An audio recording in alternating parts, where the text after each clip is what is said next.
This is not good. They're building enormous drills, bigger than this mine could contain.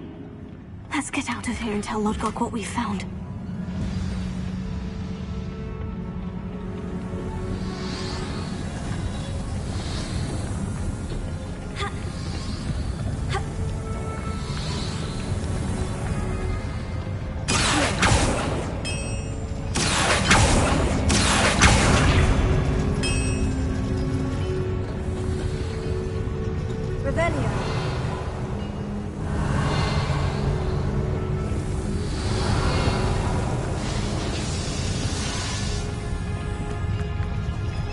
There must be a quicker way out of here than retracing our steps.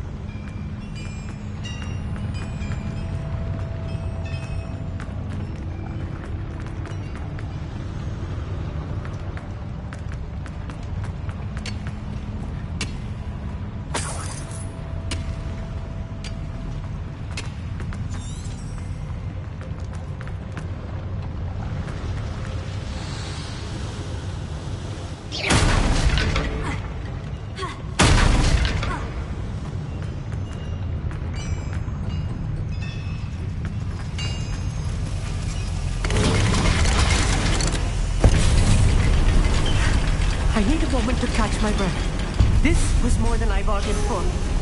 I'm glad you came with me, Amit. Now that we know what they're up to, we can get out of here.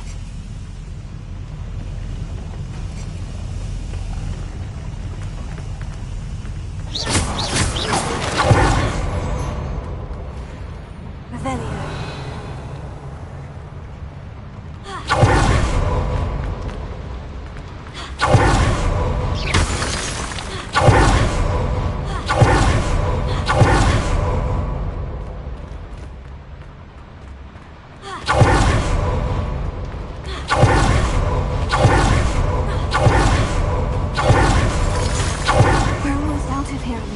Look, the lift. A welcome sight indeed.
Can we please talk about...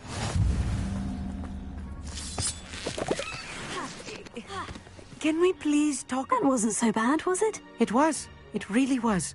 I'm afraid I've had enough adventure for one day. For a lifetime, perhaps. Thank you, Amit. I couldn't have done it without you. Now, if you don't mind, I'd like to have a word with Lodgok. Understood? I'll leave you to it. Your goblin secrets are safe with me, but I get to write the book about this escapade someday. Without further ado, adieu.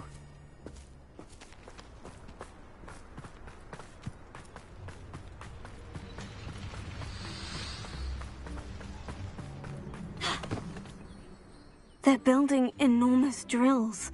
We found their plans. Ranrock must be searching for the repositories. I fear you are correct.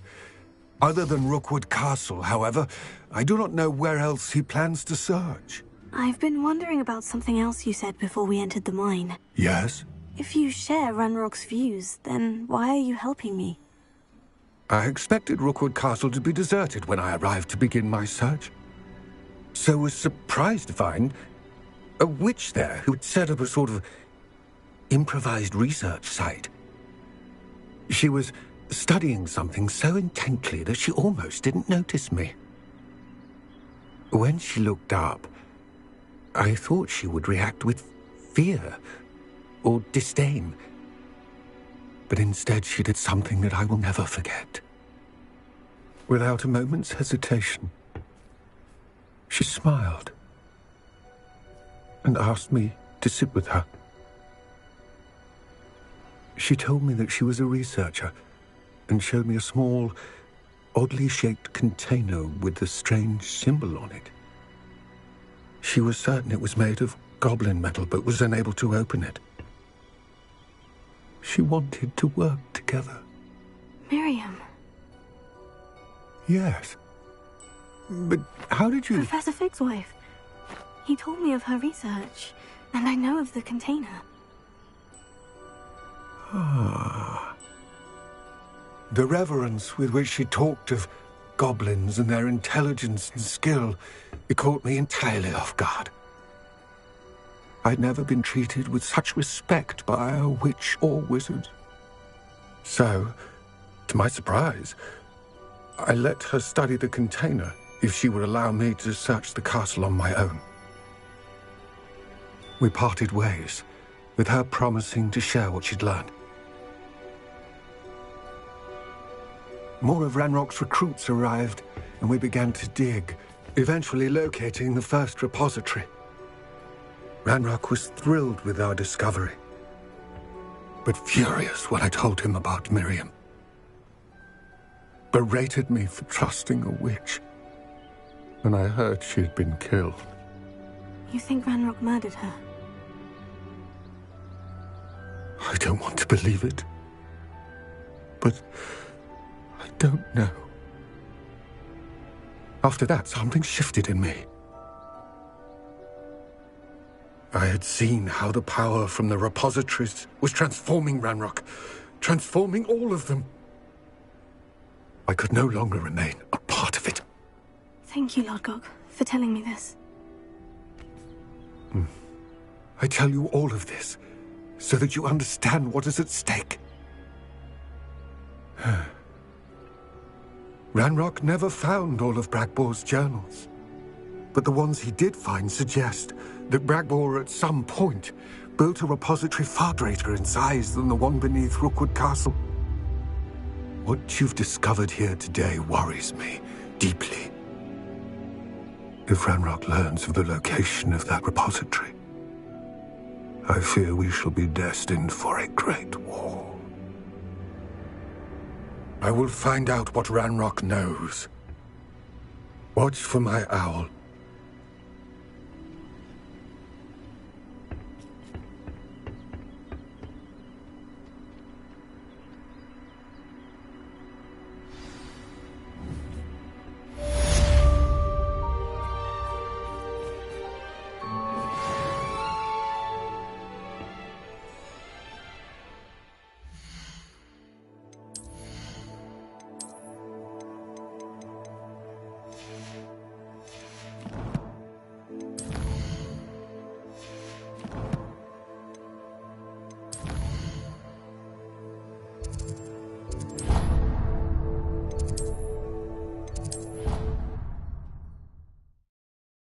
Professor Fitzgerald has confirmed what she needed to. I have to complete the next trial as soon as I can.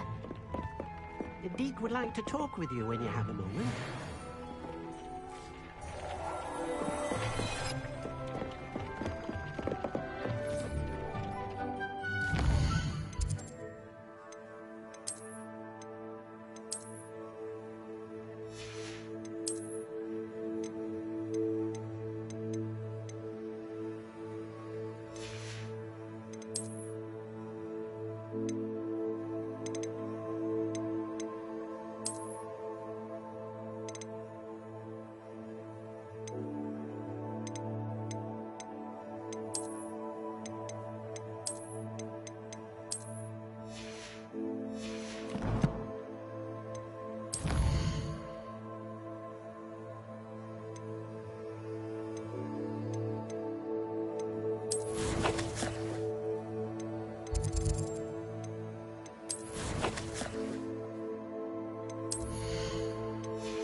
high places around the school for Zenobia's gobstones. So frustrating.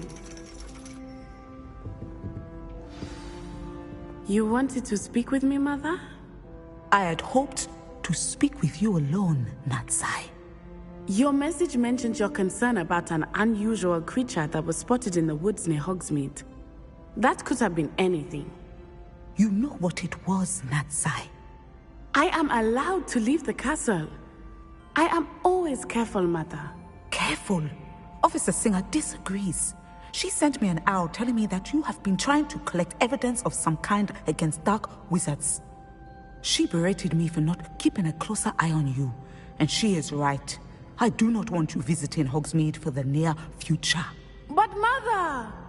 My little gazelle, you are well-intentioned, but you must not meddle in the affairs of dangerous people. If someone had meddled in Matabeleland, Father would still be with us. I must get to class. Perhaps your friend can get you to listen to reason. So frustrating. She never listens to me. She called you her little gazelle. Is that a term of endearment where you're from? It is specific to me. I am the unusual creature in Hogsmeade she mentioned.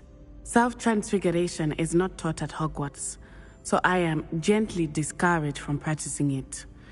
However, I am an animagus, and it is in my gazelle form that I have been able to wander the Highlands rather freely until now, much to my mother's chagrin. That is how I managed to spy on Rookwood and Harlow. Were you born an animagus, or did you learn to become one? Animagi are not born. The process is quite elaborate. It involves holding a mandrake leaf in one's mouth for an entire month, then placing the leaf in a crystal phial so that it is imbued with moonlight, then adding one of your own hairs. And that is just the beginning. Self-transfiguration is common among students at Wagadu, but Professor Weasley considers it much too dangerous to teach at Hogwarts. Can you choose what form your animagus will take? Oh no, a person's animagus form is determined by their personality. My mother is convinced that my form is a gazelle because I adapt well to any situation. I believe it is because I can sense danger and keep my wits about me.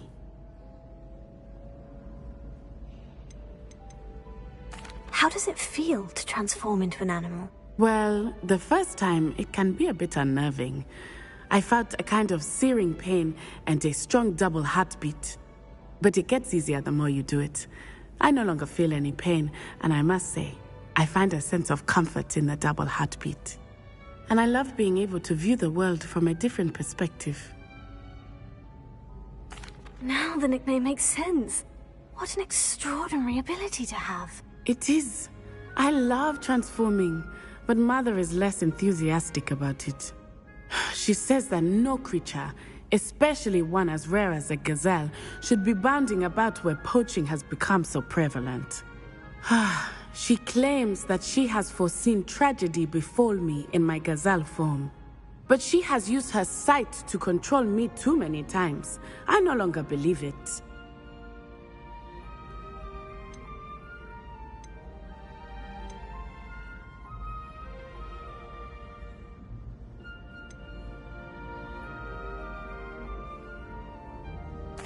She's concerned for your safety. It may be best for you to stay away from Hogsmeade for now. That may be safe, but I do not believe that it would be best. Do you? You could have fled the moment you discovered that Rookwood, Harlow, and Ranrock were after you, but you did not. I choose to act as you have. I must deal with Rookwood and Harlow, not hide from them. My mother cannot know where I am all the time. Thank you for being here during that rather awkward conversation.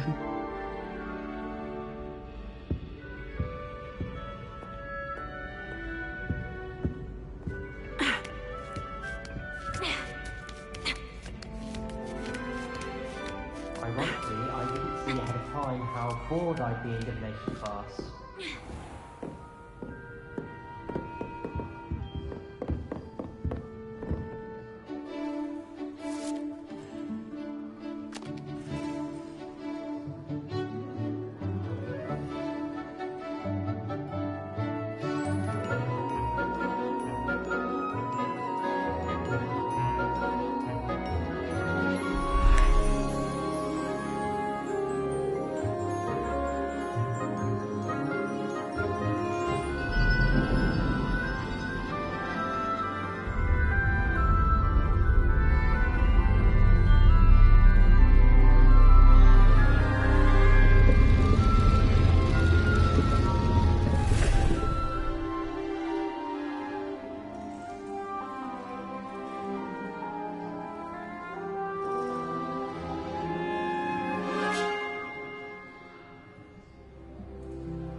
those assignments were challenging enough for you.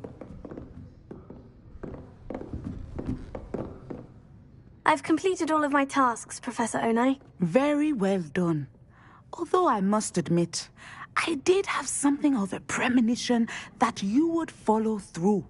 Now, as you have no doubt sharpened your perception by completing my assignment, I am curious, based upon the knowledge that one's present and even one's past may reveal traces of what is to come. What do you see in your own future?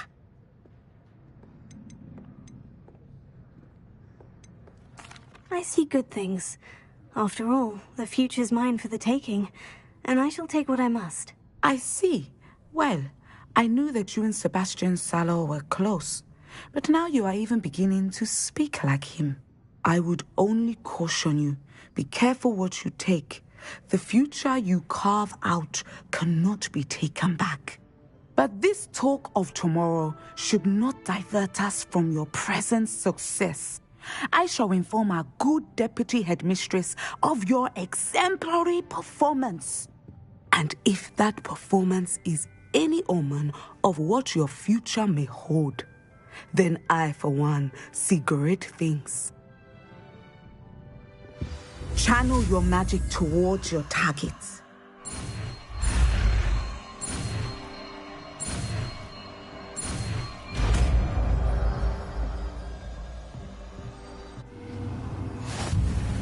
You have it! Now, why not practice the new spell on the training dummy?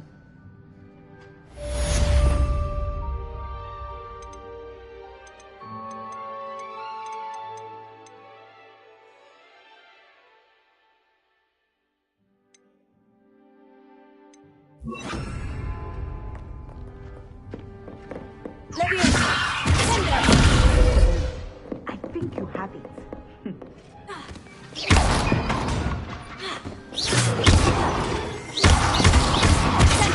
At some point, you must stop preparing and put your newly honed skills to the test.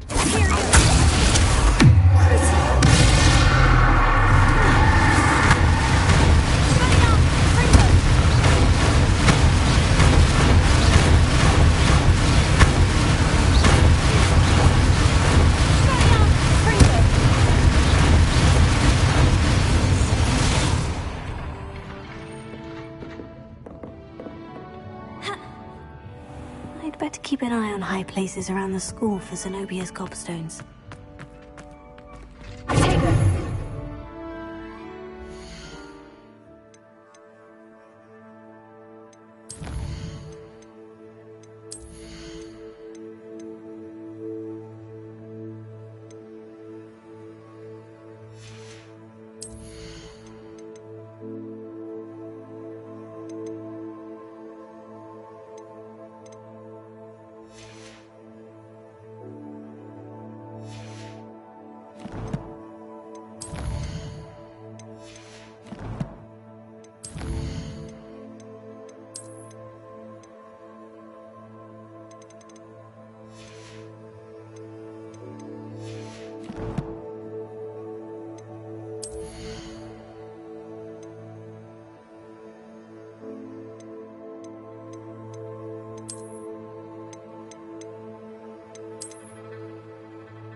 Welcome back.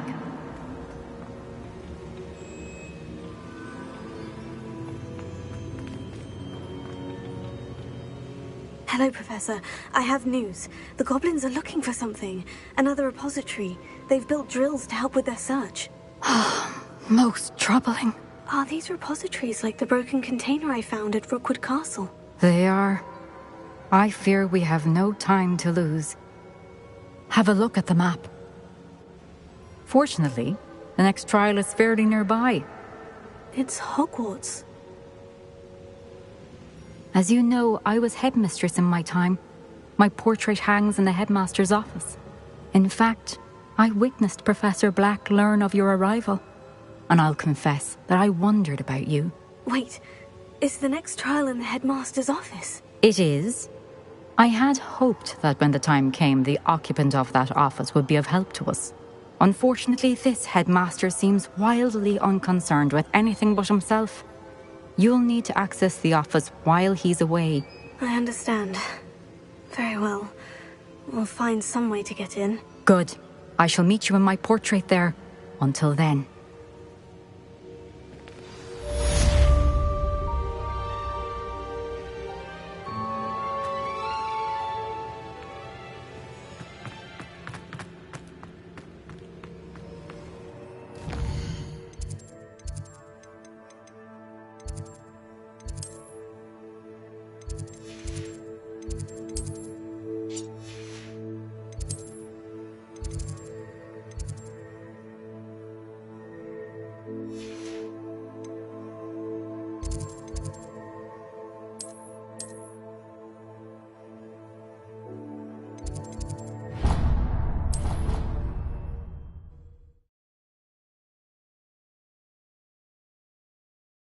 Access to the headmaster's office.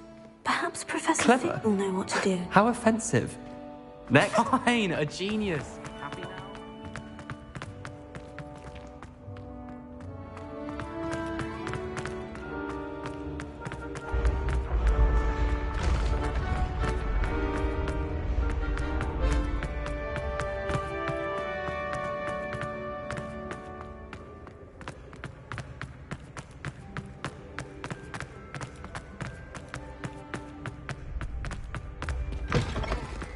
I've always said that travel broadens the mind.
Professor Fig, the Keepers have shown me where the next trial is. Has something changed? Lodgok and I have learned that the goblins are searching for another repository, like the one we saw at Rookwood Castle. And I discovered that they're building massive drills to help in their search.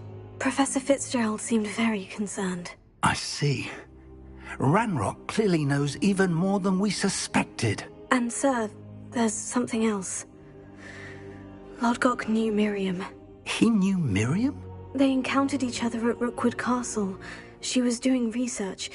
That's where she found the container with the port key. He liked her so much that he let her leave with it, despite orders from Ranrock. I don't know what to say.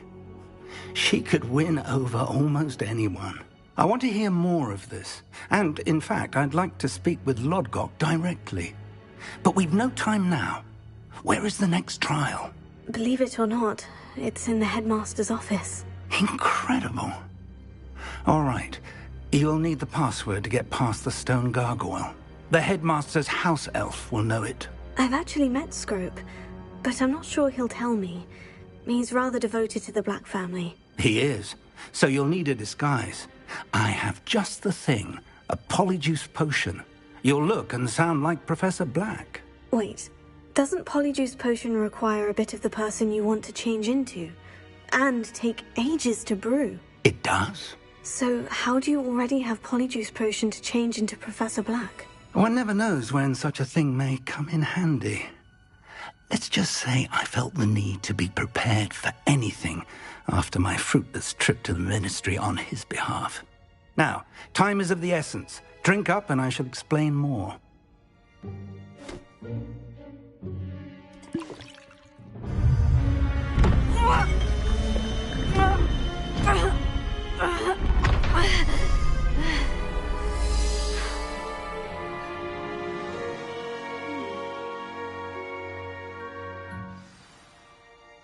How do you feel? Incredible. I won't forget that taste anytime soon. How do I sound? Convincing. I've taken the liberty of transfiguring your robes. As we discussed, you'll need the password from Scrope, who could be anywhere in the castle. You might look for Professor Kagawa. She's taken to badgering the poor elf about Quidditch in the hopes that he can convince Black to change his mind. Thus far, I see. But what if Professor Black sees me? Leave him to me. I shall tell him where to meet a liaison from the Ministry in Hogsmeade. That should give you plenty of time. Thank you, Professor. I suppose we'll meet again in the map chamber. It's rather strange to hear gratitude coming from Professor Black. I'll see you there. Now to find the headmaster's house elf.